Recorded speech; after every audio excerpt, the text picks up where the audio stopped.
On passe notre temps à être mis dans des carcans, c'est-à-dire qu'on a des contraintes des investisseurs qui nous imposent de suivre un benchmark par exemple, ou de rentrer dans une case. Donc vous êtes dans la case des asset managers européens qui font de la dette privée, et donc dès que vous en sortez un peu, oui, ça nous pose un problème parce que vous êtes sorti de la case.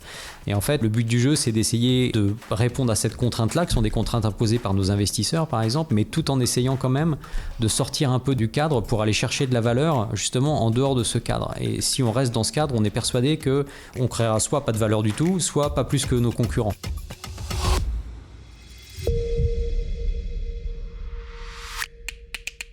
Avant de rejoindre Sapiens, je n'avais jamais eu l'occasion d'accéder à ce qu'il se passe derrière un fonds d'investissement.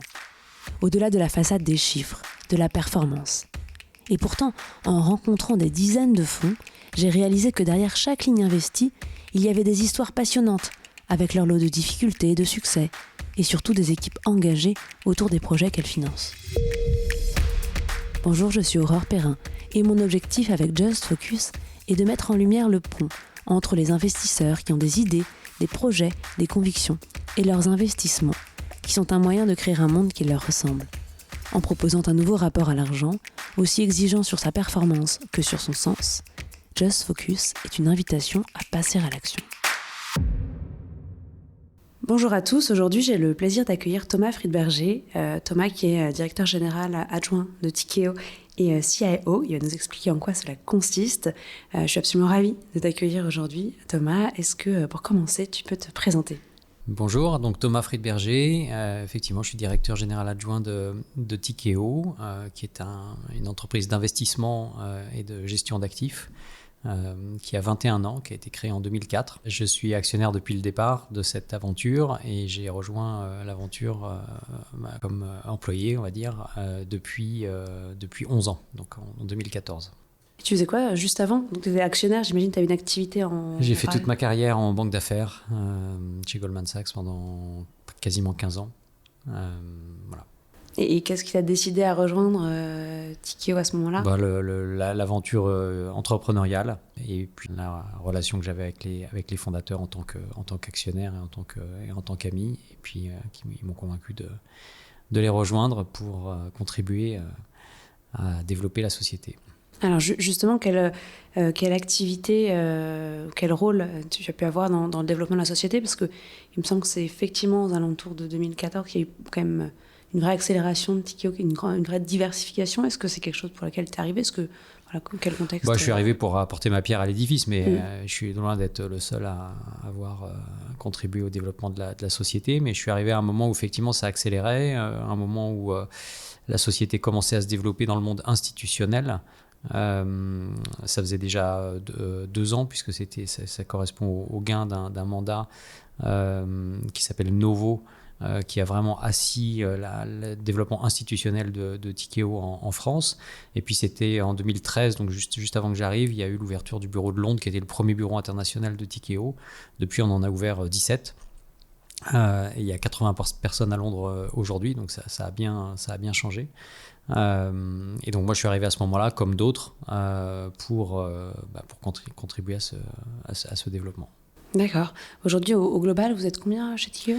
On est 750 personnes. D'accord. Et majoritairement en France, ça reste un groupe... Alors, on a à peu près 200 personnes en dehors de France. Et donc oui, ça reste majoritairement en France, mais de plus en plus on s'internationalise. On a des gros bureaux à New York, on a des gros bureaux à Singapour, on a des gros bureaux à Londres.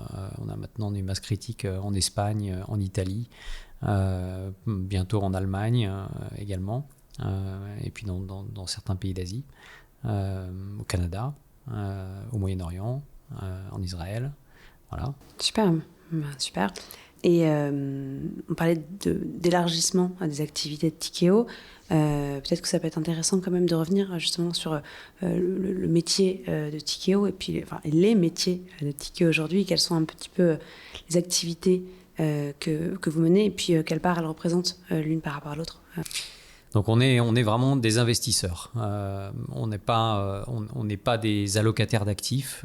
On est des sélectionneurs d'actifs, on va dire, des asset pickers comme on dit en anglais. On intervient dans cinq domaines. Le private equity, la dette privée. La dette privée, ça représente à peu près la moitié des encours aujourd'hui de la société. On gère un peu plus de 50 milliards d'euros. L'immobilier.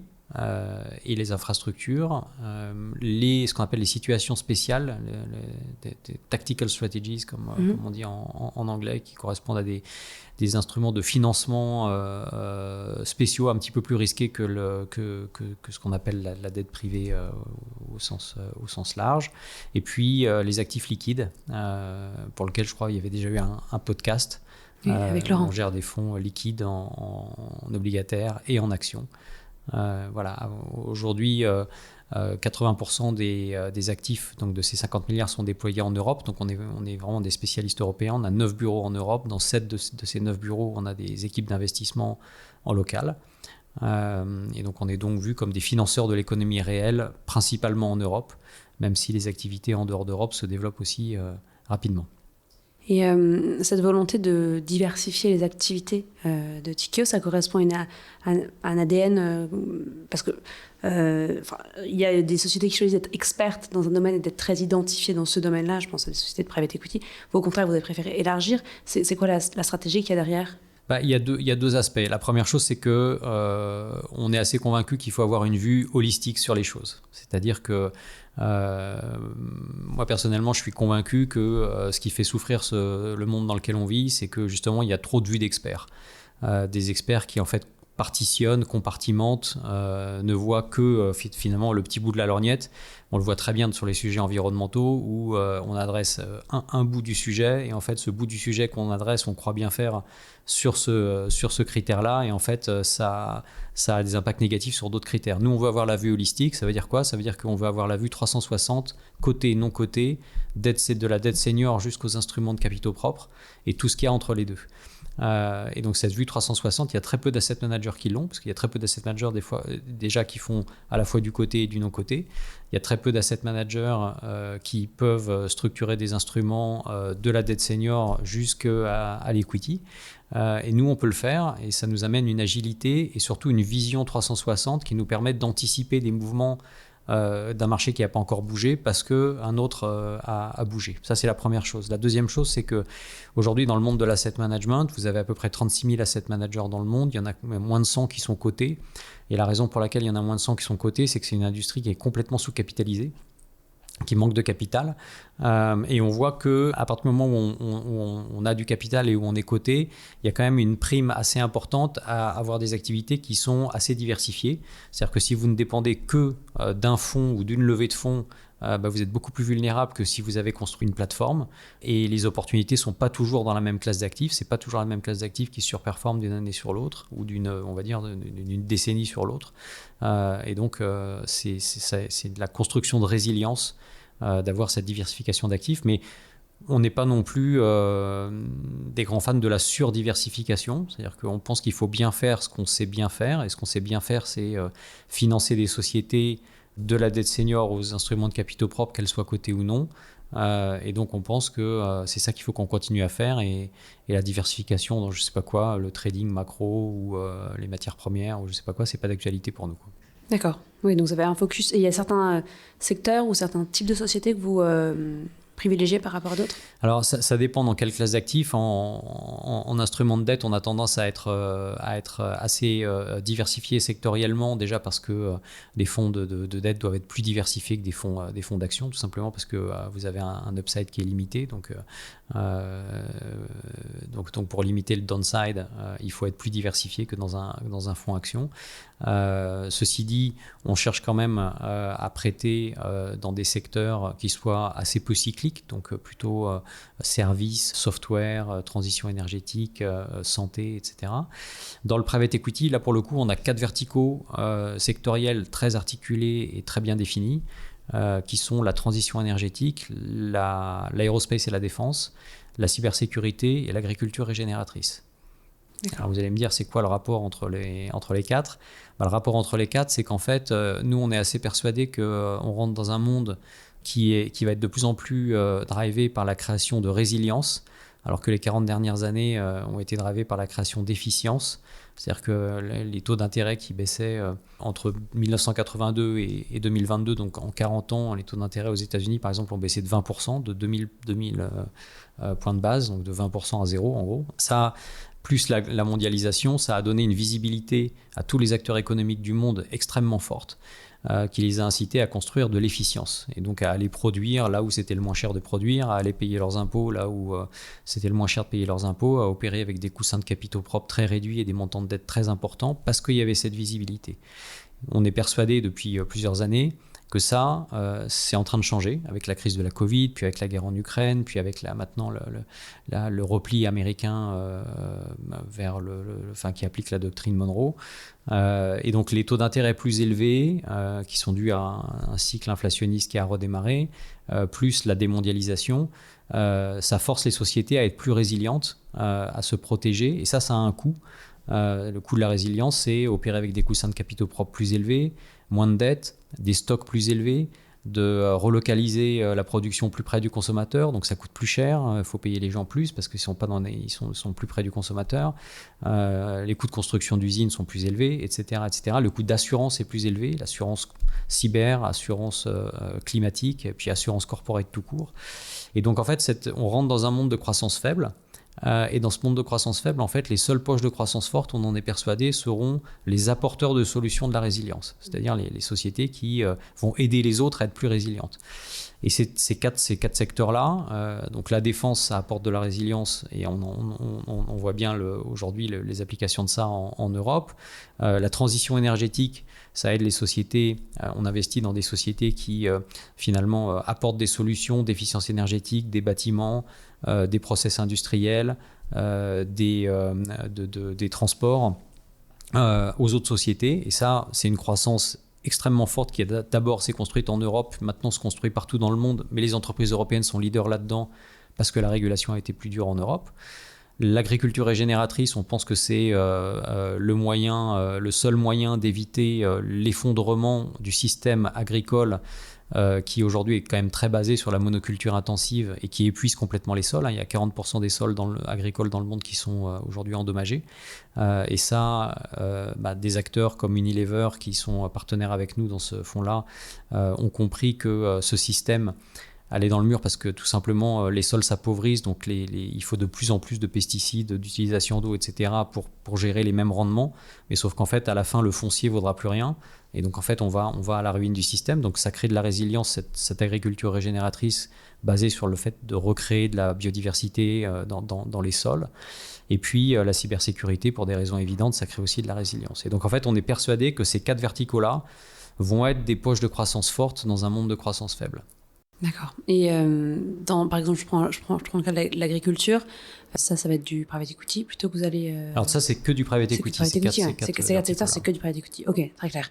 Et vous arrivez à avoir cette vision et cette vision du contexte qui est effectivement tourné vers ces sujets de résilience et d'avenir dans l'ensemble de vos activités.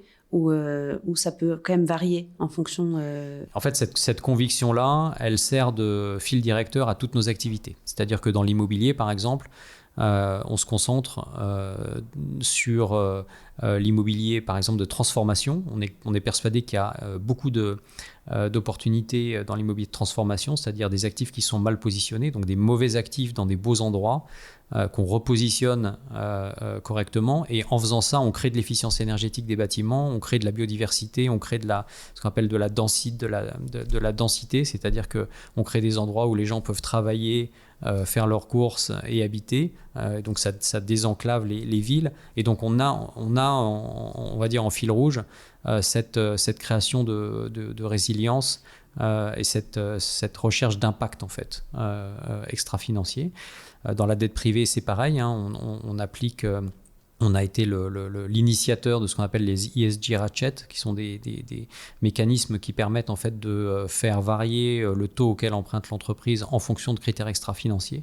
Donc ça aussi, on est mu par on va dire cet effort-là, et non seulement parce qu'on pense que c'est la bonne chose à faire d'un point de vue extra-financier, mais aussi parce qu'on pense que ça crée de la valeur financière. Par rapport au contexte plus récent, je pense qu'on parle beaucoup de l'arrivée de Trump au pouvoir, il y a évidemment plein de sujets. Est-ce que vous avez une approche au-delà de ce qu'on a dit juste avant? Quel impact ça a sur votre activité? Quelles mesures vous avez pu mettre en place justement pour contrecarrer les éventuels impacts négatifs que ça pourrait avoir? La politique américaine aujourd'hui, en fait, ne fait qu'accélérer les tendances dont on vient de parler là. Donc la tendance de démondialisation, les pressions inflationnistes, donc ça met la pression sur les banques centrales, ça les empêche d'avoir des politiques monétaires trop accommodantes, en tout cas aux États-Unis. Ensuite, nous, 80% des investissements qu'on fait sont en Europe. Et aujourd'hui, un des gros sujets des grands allocataires d'actifs mondiaux, c'est qu'ils ont énormément d'allocations sur les États-Unis et notamment, et en plus de ça, beaucoup d'allocations en dollars. Parce que c'est pas forcément le même sujet. Mais aujourd'hui, on est dans un monde où le dollar, les dirigeants américains se cachent à peine du fait qu'ils veulent un dollar plus faible. Et donc, forcément, investir dans une devise qui se déprécie, c'est pas forcément une bonne nouvelle pour les retours financiers. Et puis ensuite, il y a le sujet des États-Unis en tant que tel, avec aujourd'hui une espèce de boîte de Pandore qui a été ouverte sur 2 sujets. Le premier, c'est le sujet de la dette américaine et de son financement. Et le deuxième sujet, c'est le sujet de ce qu'on appelle la rule of law, c'est-à-dire le fait que n'importe quelle entité ou individu de n'importe quelle nationalité devant une cour américaine a les mêmes chances qu'un plaignant américain. Et de ces 2 côtés-là, ce qui a fait le succès des États-Unis est challengé. Ce qui fait qu'en fait, il y a aujourd'hui, de la part des grands allocataires d'actifs mondiaux, un souci, non pas d'éviter les États-Unis, parce que c'est la moitié de toute façon du marché de la gestion d'actifs dans le monde, c'est les États-Unis. Ce sont des marchés de capitaux extrêmement profonds. Hein, sur les actions cotées, par exemple, le poids des États-Unis avant le fameux Liberation Day, c'était 65% du MSCI World, pour un pays qui fait 25% du PIB mondial et 4% de la population mondiale, donc c'est énorme. Mais c'est pas donc d'éviter les États-Unis, mais c'est de réallouer à la marge des États-Unis vers d'autres zones géographiques, principalement l'Asie et l'Europe. Et nous, on investit principalement en Europe, et on développe aussi des activités en Asie dans le non-coté, qui sont des marchés, on va dire, émergents, pas au sens de pays émergents, mais les marchés eux-mêmes d'actifs non-cotés en dehors de l'infrastructure et l'immobilier qui sont déjà développés, mais en private equity et en dette privée, ce sont des marchés qui émergent aujourd'hui. Et nous, on est présent là, notamment via un partenariat qu'on a avec Nikko Asset Management. Et donc, ça va plutôt en notre faveur. Voilà. Maintenant, la politique américaine introduit beaucoup de volatilité, beaucoup d'incertitudes dans la politique, on va dire dans les stratégies des entreprises. Et c'est sûr, pour construire cette résilience, il faut 2 choses. Il faut que les États s'endettent. Donc il y a des politiques fiscales, des politiques expansionnistes budgétaires partout dans le monde aujourd'hui, aux États-Unis, en Europe, en Chine et dans d'autres pays. Et donc il faut beaucoup de dettes. Et donc le sujet de qui finance cette dette, c'est un vrai sujet. Et c'est pour ça que nous, on est persuadés, une de nos grosses convictions depuis le Covid, c'est que c'est pas forcément les taux courts qui sont trop élevés, c'est plutôt les taux longs qui sont trop bas. Ça, c'était notre grosse conviction. Alors quand on racontait ça il y a encore 1 an ou 2, tout le monde nous riait au nez. Mais aujourd'hui, c'est en train de se passer. Et puis, l'autre aspect de la construction de résilience, c'est les besoins de dépenses d'investissement, les fameux CAPEX. Il faut dépenser beaucoup pour investir, notamment dans les 4D, donc défense, décarbonation, digitalisation, déglobalisation. Tout ça, ça coûte de l'argent. Et il se trouve que dans des périodes très incertaines où les règles changent en permanence, les entreprises en fait arrêtent d'investir. Et donc en fait, la construction de cette résilience, elle est contrainte par ce biais-là, avec en plus le fait que dans les grands cycles de dépenses d'investissement, en général, c'est pas très bon pour les retours financiers, parce que ça, c'est du Warren Buffett dans le texte, c'est seulement les meilleures équipes de management qui font les meilleurs investissements, c'est-à-dire construire la bonne usine au bon endroit, au bon moment, c'est pas donné à tout le monde. Et donc en général, quand il y a beaucoup de CAPEX comme ça, il y a beaucoup de destruction de valeur. Et donc il y a beaucoup de dispersion entre la performance des entreprises. Alors nous, c'est un environnement qui certes est beaucoup plus compliqué que quand il y avait une visibilité parfaite offerte par la mondialisation et la baisse des taux, mais c'est un environnement qui nous convient très bien. Parce que justement, dans un environnement comme ça, il faut être discipliné, il faut avoir de l'expérience d'investissement, Il faut avoir des équipes en local, il faut sourcer nos deals en local parce qu'il y a des spécificités locales partout.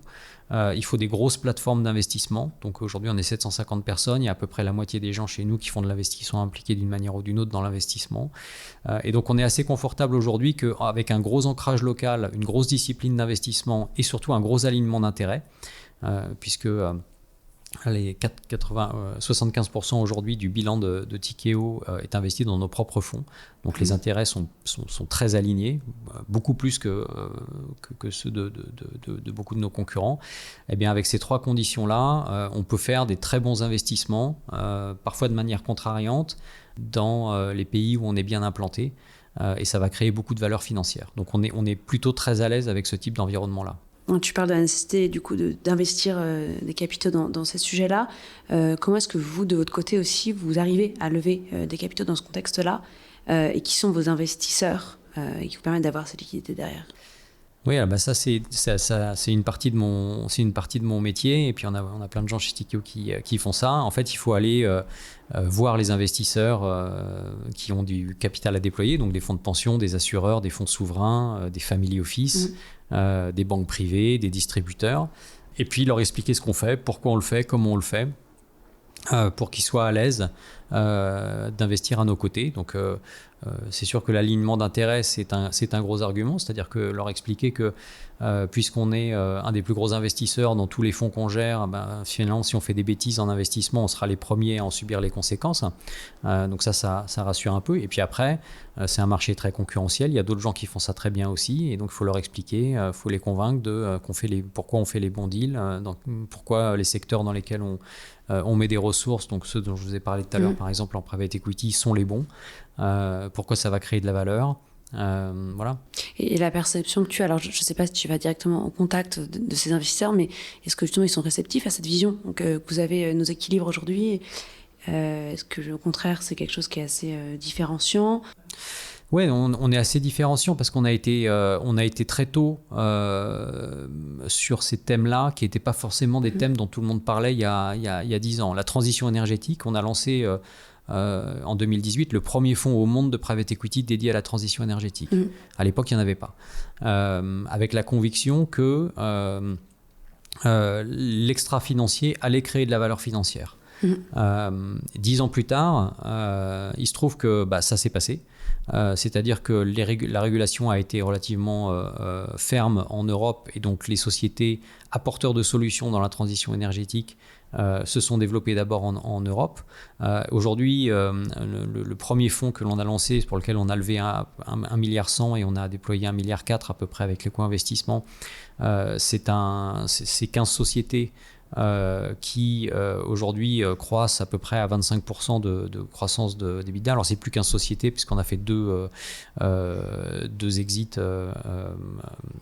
entiers et 2 exits partiels, mais ça croît à 25% de croissance d'EBITDA, et donc dans un monde qui croît aujourd'hui plus faiblement. Et ces sociétés-là en fait se sont développées d'abord en Europe et maintenant se développent aux États-Unis et en Asie, là où il y a encore assez peu de concurrents, parce que c'est des endroits où il n'y a pas eu ces contraintes que l'Europe a imposées. Et même aux États-Unis, par exemple, où vous avez une rhétorique quand même très anti-transition énergétique de la part du gouvernement, en fait, nos sociétés se développent aussi là-bas. Pourquoi ? Parce que si les États-Unis veulent réindustrialiser, construire des usines aux États-Unis sans adresser l'efficience énergétique des bâtiments, des supply chains, des process industriels, en fait, ça crée de la non-compétitivité pour les entreprises américaines. Et donc, la transition énergétique, au-delà du fait que, au-delà des impacts extra-financiers qui sont moins importants, en tout cas, c'est moins des priorités aux États-Unis, c'est un élément de compétitivité pour l'économie américaine. Et donc, nos entreprises se développent aux États-Unis malgré la rhétorique là-bas. Donc ça, par exemple, c'est un thème sur lequel on a commencé à travailler il y a 10 ans quand personne n'en parlait. Même chose pour la défense. La défense, jusqu'à il y a 6 mois, c'était même dans certains pays d'Europe, c'était interdit d'investir dans la défense. La défense a rejoint... Dans quel pays, par exemple ? Les pays nordiques, par exemple, il y avait des... Alors, c'était pas complètement interdit, mais il n'y avait pas d'allocation défense dans les poches des fonds de pension parce que c'était exclu par les critères extra-financiers, par exemple. Oui, d'accord. Bon, la défense a rejoint la taxonomie européenne en 2023. Donc après le début de la guerre en Ukraine, et aujourd'hui la défense c'est un élément de souveraineté et donc c'est un élément de construction de résilience.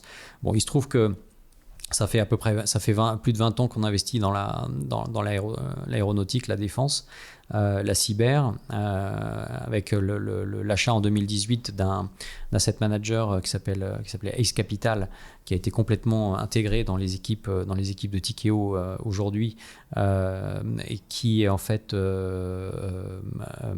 gérait des fonds dans l'aéronautique et la cybersécurité. Et aujourd'hui, on en est à avoir une des seules équipes d'investissement en private equity en Europe dans l'aéronautique et la défense, qui nous amène un petit peu au cœur des discussions, on va dire, autour de la construction de résilience et de souveraineté en Europe sur ce thème-là. Et on est en train de terminer la levée de notre fonds 4 dans la cybersécurité, qui sera le plus gros fonds au monde de venture capital dédié à la cybersécurité hors États-Unis, et avec une expertise très, très claire également dans ce domaine-là. Donc oui, ce qu'on fait ne ressemble pas à ce que les autres font. Un de nos motos, c'est Create, Don't Compete. Et on essaie de continuer à faire ça, pas seulement dans le private equity d'ailleurs, dans toutes les classes d'actifs. Dans la dette privée, on a aussi beaucoup innové, notamment avec l'introduction de ces ESG ratchets, mais on a été aussi un des premiers acteurs européens dès 2007 dans ce qu'on appelle le direct lending, donc les prêts directs aux entreprises, financement d'acquisition principalement. On a été la première asset manager au monde à lancer un fonds de private equity, de private debt secondaire, avec une équipe qui est basée aux États-Unis. Et on continue en permanence d'innover aussi là-dedans. Dans l'immobilier, on gère un des seuls fonds immobiliers value add article 9. Donc dans tout ce qu'on fait, on essaie d'innover, et même chose dans les stratégies liquides. On a été un des premiers acteurs sur les fonds datés, par exemple en fixed income. En equity, on a lancé il y a 2 ans un fonds sur le thème de la souveraineté européenne, à un moment où personne ne parlait de ça. Et aujourd'hui, on a ce fonds qui performe très bien sur ce thème-là. Donc oui, on essaye de faire de ne pas faire comme les autres, pas pour faire différemment, mais parce qu'on pense que justement avoir cette vue holistique, ça nous permet en fait d'avoir les éléments pour être contrariant et pour sortir des sentiers battus. Bien sûr, et qui est indispensable dans votre métier. Tu cites là beaucoup d'activités différentes. Est-ce que peut-être parmi toutes ces activités, il y a une participation, une société dont tu peux peut-être soit dire le nom, soit en tout cas décrire un peu plus en détail l'activité, et qui t'a toi particulièrement marqué par son succès, par les difficultés que vous avez rencontrées, et que tu peux détailler un peu davantage? Bon, il y en a beaucoup. Hein. On a beaucoup de participation, on a fait beaucoup de financement, mais je peux peut-être citer, parce que c'est la premier investissement de notre fonds de transition énergétique, qui d'ailleurs a mis un moment le premier investissement a mis un moment à se matérialiser, parce qu'en 2018, c'était un secteur qui était encore très petit. C'est une société qui s'appelle Green Yellow, qui était au départ une filiale de Casino, qui en fait installait des infrastructures solaires sur les toits, alors au départ des supermarchés, et puis ensuite se sont diversifiés sur tout type de bâtiments. Mais c'est une société dans laquelle on est entré, qu'on a contribué en fait à transformer d'un modèle, ce qu'on appelle asset light. Donc en fait, eux développaient l'infrastructure et puis la revendaient tout de suite à des fonds d'infrastructure avec un turnover assez important. On les a convaincus de pivoter leur modèle vers un modèle plus lourd en infrastructure, en gardant les actifs plus longtemps, ce qui nous a permis d'ailleurs de faire entrer au capital ensuite un fonds d'infrastructure. Donc le modèle a pivoté avec un entrepreneur à la tête de cette société extrêmement talentueux et visionnaire. Et je me rappelle très bien, par exemple, de l'apport qu'a pu apporter Tikehau en tant qu'actionnaire. Enfin, un des apports, c'est que c'est cette collaboration entre les équipes et cette vue holistique qu'on a. On a pu leur ouvrir, par exemple, la liste de toutes les sociétés qu'on finançait en dette privée, donc rien à voir avec le private equity, ça c'était du private equity, pour essayer de leur introduire des sociétés qu'on finance en dette privée qui pouvaient les intéresser pour justement développer leur infrastructure solaire avec ces sociétés-là. Et donc c'est comme ça qu'on arrive à créer de la valeur chez Tikehau. Pour d'autres participations, c'est en les aidant à s'implanter dans des pays où nous on est et où eux ne sont pas.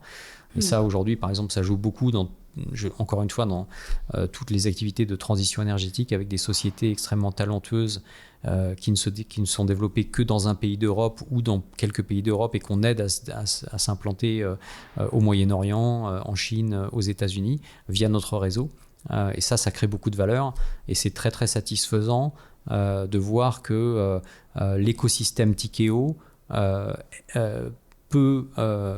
aide les sociétés qu'on a en portefeuille. Ça fait d'ailleurs partie des arguments commerciaux que l'on leur montre quand on essaie de les convaincre qu'on peut leur apporter de la valeur. Et en fait, cet écosystème Tikehau crée énormément de valeur. J'ai une dernière question à te poser. Je suis assez impressionnée par justement cette capacité à avoir une vision globale qui est finalement assez... qui n'est pas toujours présente chez l'ensemble des acteurs financiers. Et j'aurais bien aimé que tu nous donnes peut-être un conseil ou une indication de comment, à ton sens, quels sont les bons vecteurs pour se former ou pour apprendre justement à enrichir cette culture, cette vision globale qui semble à ce point nécessaire en fait pour notre économie aujourd'hui. C'est vrai que c'est un peu... L'asset management, enfin la finance en général, il y a beaucoup d'injonctions contradictoires. C'est-à-dire que vous avez des gens qui vous disent nous, ce qui compte, c'est d'innover, c'est de ne pas faire les choses comme les autres. Mais en fait, on passe notre temps à être mis dans des carcans, c'est-à-dire que on a des contraintes, des investisseurs qui nous imposent de suivre un benchmark, par exemple, ou de rentrer dans une case. Donc, vous êtes dans la case des asset managers européens qui font de la dette privée. Et donc, dès que vous en sortez un peu, oui, ça nous pose un problème parce que vous êtes sorti de la case.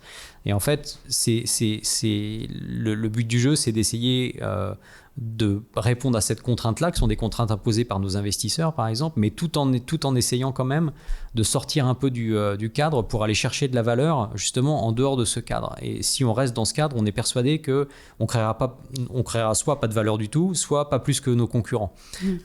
Et donc, avoir un peu cette fibre disruptive, c'est quelque chose qui est très important mais qui est très difficile à garder dans ce monde de l'asset management. Et d'ailleurs, c'est probablement pour ça qu'il y a très peu d'aventures entrepreneuriales en fait dans ce secteur-là. Et Tikehau est une aventure entrepreneuriale. Donc, on se voit vraiment comme les disrupteurs. Et pour arriver à faire ça, ce qui est vraiment important, c'est d'être ouvert d'esprit, d'être curieux. On dit souvent en interne, soyez curieux à tout le monde. Regardez ce qui se fait ailleurs, regardez comment certains secteurs ont été disruptés. Et en fait, c'est de plus en plus difficile, je trouve, dans ce monde avec les réseaux sociaux qui quand même, les réseaux sociaux ou la technologie qui finalement nous amène à nous des contenus, que ce soit vidéo, écrit, etc., qui en fait confortent nos propres convictions et donc nous enferment dans ces espèces de bulles filtrantes de je pense que j'ai raison et en plus je reçois, ce qui vient à moi me conforte dans le fait que j'ai raison, alors qu'en fait nous ce qu'on essaye de faire c'est d'écouter des gens qui ne sont pas d'accord avec nous ou des gens qui font les choses différemment de nous en se disant et s'ils avaient raison. Et puis après, d'appliquer évidemment notre esprit critique en disant ça, on n'a pas envie de le faire, on n'a pas envie de le faire comme ça en tout cas. Et ça, par contre, ça nous a donné l'idée de le faire, mais peut-être de le faire un peu différemment. Et donc en fait, je pense que c'est vraiment arriver à réunir un grand nombre de points de vue, que ça peut être des points de vue très ciblés, très micro, sur une société, sur une partie d'une société, comme des points de vue très macro. On écoute beaucoup, je sais pas, des gens comme Ray Dalio, Warren Buffett, etc. Et de réconcilier les deux en essayant de réunifier un peu tout ça pour avoir notre propre vue, finalement, notre propre conviction. Voilà, jusqu'à présent, je pense qu'on n'a été pas trop mauvais à faire ça. Ça demande beaucoup de dialogue entre les équipes, parce que forcément, il y a des gens qui ont plus une vue macro, d'autres plus une vue micro. D'arriver à faire le pont entre toutes ces choses-là pour écrire et expliquer à nos clients pourquoi on fait ça, comment on le fait, c'est quelque chose qui est assez compliqué, mais qui, je pense, fait la vraie différence. D'arriver à trouver de la cohérence dans tout ce qu'on fait. Et ça forge une vraie conviction. Et puis après, il y a une vraie culture d'entreprise qui vient avec. C'est-à-dire que c'est aussi un élément fédérateur en interne. De dire, voilà, on a ces convictions-là. On n'est pas juste en train d'essayer de gagner de l'argent en prenant des management fees pour naviguer dans un environnement hyper contraint de benchmark ou de cases dans lesquelles on est. Non, on sort des cases et on fait des choses sur lesquelles on a des convictions. On met notre propre argent au travail sur ces convictions-là et on essaye de convaincre des investisseurs de venir avec nous sur ces nouveaux marchés, quoi. Et c'est parce que aussi vous avez cette colonne vertébrale solide que vous pouvez poser la question de savoir si les autres avaient raison. C'est aussi quand on a les pieds fermement ancrés dans le sol qu'on peut se permettre de se poser ces questions-là. Ça demande beaucoup de travail. Ouais. Parce que c'est sûr que si on survole les sujets, ça ne marche pas. Ça marche pas. Il faut rentrer dans le détail, il faut y passer beaucoup de temps. Et donc, chez Tikeo, on travaille beaucoup. Super. Écoute, je vais te laisser retourner au travail, justement. Merci beaucoup, Thomas. Merci. Et puis, à bientôt. Merci beaucoup. Voilà, Just Focus, c'est terminé pour aujourd'hui. Un grand merci à Sapiens, premier family office digital qui a rendu possible sa réalisation. Si cet épisode vous a plu et que vous souhaitez le soutenir, il existe plusieurs manières de le faire. Parlez-en autour de vous et partagez-le largement sur les réseaux sociaux. Pensez à mettre un commentaire 5 étoiles sur Apple Podcast. Et bien sûr, abonnez-vous pour ne pas manquer les prochains épisodes. À très vite.